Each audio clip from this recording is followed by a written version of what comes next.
오늘은 제주 인구 10%의 목숨을 앗아간 제주 4.3 사건 71주년입니다. 16년 전 노무현 대통령의 사과와 지난 1월 제주지법이 4.3 수형인 18명에 대한 사실상 무죄 선고가 있었습니다마는 제주의 아픔이 치유되기에는 아직도 해야 할 일들이 많이 남아 있습니다. 오늘 국방부의 뒤늦은 사과가 있었습니다. 보다 빠른 정부 차원의 진상규명과 피해자 배상과 보상이 필요해 보입니다. 올 초 4.3 수형인 18분의 무죄를 이끌어낸 김세은 변호사 전화로 연결해서 남은 과제는 무엇인지 이야기 나눠보겠습니다. 변호사님 안녕하십니까? 네, 안녕하세요. 네, 지난 1월 제주지법 재심 재판에서 공소 기각 결정이 났습니다. 사실상 70여 년 만에 열린 정식 재판에서 빨갱이라는 오명을 벗은 건데요. 그래서 오늘 기념식 감회가 더 뜻깊을 것 같습니다. 소감부터 한 말씀 부탁드리겠습니다. 네, 올해 초 48년, 49년에 제주에서 불법적인 군사재판을 받고 육지에 있는 형무소에서 수감 생활을 하셨던 18분의 수형인 분들이 재심 절차를 통해서 사실상 무죄 판결을 받았습니다. 네. 죽기 전에 재판을 좀 받게 해달라. 또 제대로 된 재판을 한번 받아보고 싶다. 내가 죄가 없다는 것을 확인받고 싶다는 그 할머니, 할아버지들의 말씀이 이 재판의 시작이었는데요. 네. 그리고 결국 죄가 없음을 확인받으셨습니다. 70년이라는 너무 오랜 시간이 흐른 뒤에야 이렇게 명예회복을 하게 되신 건데요. 네. 올해로 4.3이 71주년을 맞았지만 또 죄가 없음에도 죄가 없음을 확인받지 못하고 계시는 희생자분들이 여전히 많이 계셔서 좀 마음이 무겁습니다. 재심에 참여했던 인원이 어느 정도나 되는 건가요? 네, 18분이십니다. 네, 재판 진행하는 그 과정에 좀 어려움이 있었을 것 같습니다. 어떻습니까?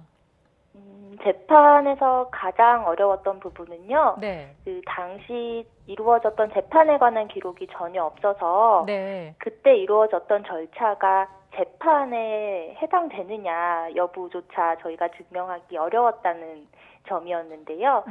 저희가 진행한 재심이라는 절차는 좀 그 대상이 되는 재판이 존재하는 것을 전제로 합니다.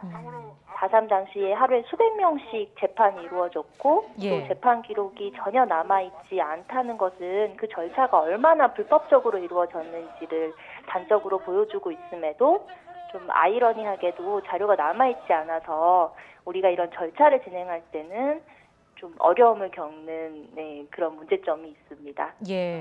그리고 오늘 군이 71년 만에 공식적으로 유감을 표명했습니다. 군의 공식 사과가 어떤 의미가 있을까요? 네, 오늘 국방부가 그 제주 4.3 특별법의 정신을 존중하며 진압 과정에서 제주도민들이 희생된 것에 대해 깊은 유감과 애도를 표한다 이렇게 발표한 것으로 알고 있는데요. 2003년 노무현 대통령이 사과를 하기는 했지만 군 당국이 희생자와 유가족들에게 이렇게 공식적으로 사과한 적은 없었습니다. 국방부가 그동안 4.3 사건에 대해서 이렇게 군경이 무장 봉기를 진압한 사건이라는 입장을 취해왔었는데 그동안의 입장을 좀 변경하고 공식적인 유감과 애도를 표현했다는 점에서 큰 의미를 가진다고 볼 수 있고요. 이러한 유감과 애도 표시가 희생자분들의 마음을 좀 치유하는 데도 도움이 될 거라고 봅니다. 재심 과정에서 희생자분들의 한서린 증언을 많이 들으셨을 텐데요. 가장 기억에 남는 분이 계신가요? 네, 한 분 한 분 뭐 다 기억이 나서 특별히 한 분 이렇게 꼽아서 말씀드리기는 좀 어려운데요. 당시 희생자분들이 참 많은 고초를 겪으셨어요. 이유도 모르고 잡혀가셔서 이제 산 사람들한테 쌀을 주었냐, 옷이나 신발을 주었냐 이런 질문을 들으시면서 매질을 당하고 또 정기 고문이나 이런 모진 고문을 당하시기도 했고요. 그리고 이제 저희 희생자분들 중에는 어린아이와 함께 이렇게 잡혀갔다가 제주에서 육지에 있는 형무소로 가는 배에서 아이가 죽게 되는 아픔을 겪으신 분도 계시고요. 그리고 어린아이와 함께 형무소에서 수감 생활을 하신 분들도 이렇게 계셔서 참 그 희생자분들 한 사람 한 사람마다 한서린 사연들이 좀 있습니다. 근데 지금 이 상황에서 특별법 개정이 1년 넘게 국회에 표류 중인 상황이지 않습니까? 지금 대통령의 약속도 있었고요. 재심에서 법원의 무죄 취지의 공소 기각 판결까지 있었는데 왜 이렇게 진행이 더딘 걸까요? 국회에 제출된 그 제주 4.3 관련 법안은 총 4건 정도 있는 걸로 확인이 되는데요. 네. 좀 내용도 좀 보면 그 희생자들에 대한 배상과 보상, 그리고 이제 군사재판에 대한 그 일괄 무효화와 명예회복, 트라우마 센터, 추가 진상 조사 이런 내용들로 구성이 되어 있습니다. 네. 지난 1일에 국회에서 이 개정안 심사가 열렸다가 또다시 결론 없이 종료된 것으로 알고 있는데, 예.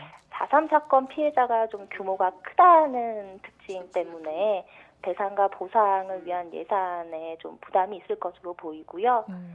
사법부의 판단을 입법을 통해서 좀 무효화한다는 것에 대한 부담감도 문제가 되고 있는 것으로 알고 있습니다. 네. 그런데 일부에서는 그 예산의 부담 때문이라면 무작정 법안 통과를 미룰 것이 아니라 좀 연금의 방식으로 지급하는 것 등 다양한 방식을 좀 고안하자는 목소리도 있고, 네. 또 충분히 받아들여질 수 있는 안이라고 보이거든요.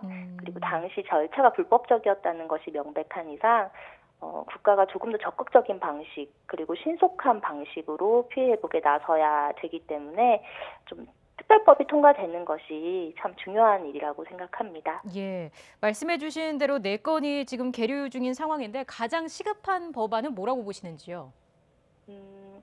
사실 어느 것 하나 먼저 진행이 된다 이렇게 말씀드리기가 어려운데요. 네.